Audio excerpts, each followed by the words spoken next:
큐합 큐티를 합시다. 오늘은 디모데후서 2장 14절에서 26절 말씀입니다.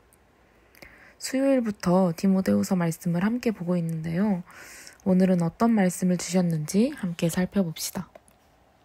본문의 말씀은 말에 대한 강한 권면으로 시작됩니다. 당시 디모데가 목회하고 있던 에베소 교회에는 후메네오와 빌레도 같은 사람들이 있었습니다. 이들이 하는 말은 교회에 큰 혼란을 가져다주고 누군가의 믿음을 무너뜨릴 정도였습니다. 별거 아닌 것처럼 보일지라도 우리의 말 한마디는 공동체의 평화를 가져오기도 분열을 가져오기도 합니다. 우리는 공동체 안에서 말을 아껴야 합니다. 말다툼을 하지 않아야 합니다. 공동체의 분열을 가져오는 논란거리를 피해야 합니다. 말을 함부로 해서는 안 됩니다. 공동체의 유익을 가져다 주지 않는 말은 내뱉지 않아야 합니다. 디모데는 아마 이런 사람들로 인해 교회가 많이 혼란스러워지는 상황을 보며 자격에 대한 고민을 했던 것 같습니다. 나는 과연 목사로서, 리더로서 자격이 있나? 그때 바울은 이야기합니다. 하나님이 쓰시는 건 좋은 그릇, 멋있는 그릇이 아니고 깨끗한 그릇이라고 말입니다.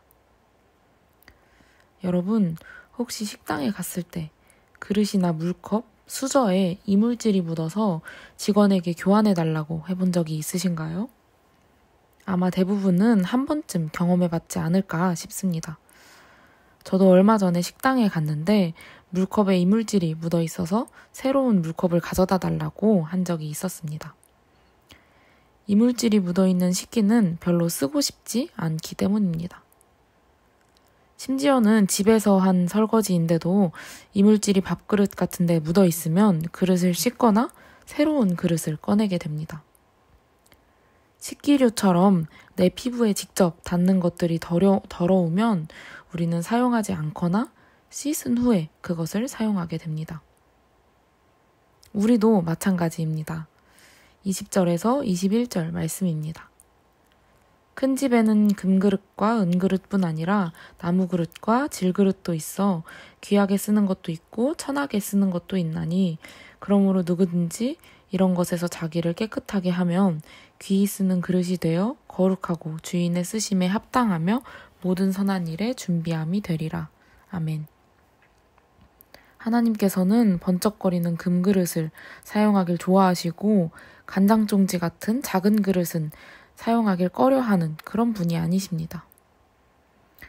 하나님은 말을 잘하고 리더십도 좋고 찬양도 잘하고 재능도 많은 사람을 사용하시고 반대로 말은 못하고 쑥스러움도 많고 일도 잘 못하는 사람을 사용하지 않는 그런 분이 아니십니다.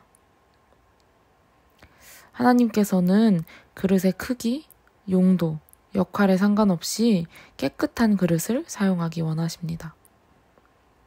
내가 작고 예쁘지도 않고 보잘것없는 그릇이라도 깨끗하다면 주인의 쓰심에 합당한 그릇으로 준비된 것입니다. 여러분이 어떤 그릇인지, 어떤 모습을 가졌는지는 중요하지 않습니다. 깨끗한 그릇인지가 중요합니다.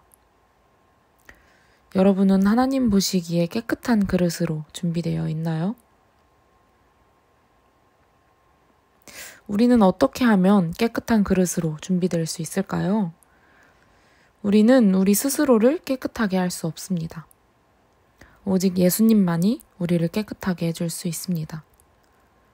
그렇다면 우리는 가만히 있으면 될까요? 아닙니다.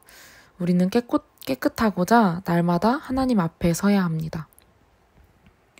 나의 죄를 고백하며 예수님이 너무나 필요하다는 것을 깨닫고 하나님 앞에 나아와야 합니다.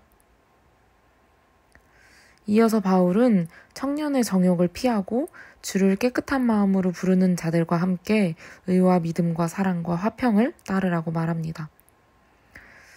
청년의 정욕을 피하라 라고 말합니다. 여기서 피하다는 원어로 휴고라고 합니다. 휴고는 도피성으로 도망가다 라는 뜻을 가진 단어입니다. 우리는 청년의 정욕을 피해 주를 깨끗한 마음으로 부르는 자들과 함께 해야 합니다. 청년의 정욕이 나를 유혹하고 어렵게 할 때 교회나 ESF 공동체와 같이 주를 깨끗한 마음으로 부르는 공동체로 도망가야 합니다. 우리는 그런 공동체 안에서 조심해야 할 것이 있습니다. 23절 말씀입니다. 어리석고 무식한 변론을 버리라. 이에서 다툼이 나는 줄 알미라. 우리는 별로 중요하지 않은 토론에 빠져 싸우고 잘잘못을 따지지 않아야 합니다. 어리석은 변론에 빠져 지체에게 상처를 주고 싸우는 일이 없어야 합니다. 온유한 마음으로 참고 가르치고 다툼을 피해야 합니다. 하나님께서는 그들에게도 회개할 기회를 주셔서 진리를 알게 하시기 때문입니다. 여러분, 오늘 하루를 살아가며 깨끗하게 준비된 여러분이 되길 소망합니다. 하나님 앞에 겸손하게 나와 깨끗함을 구합시다.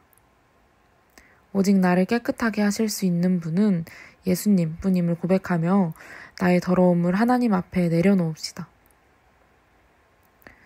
오늘 하루 내가 속한 공동체에 다툼이 아닌 사랑을, 분열이 아닌 하나됨을 일으키는 여러분이 되길 소망합니다.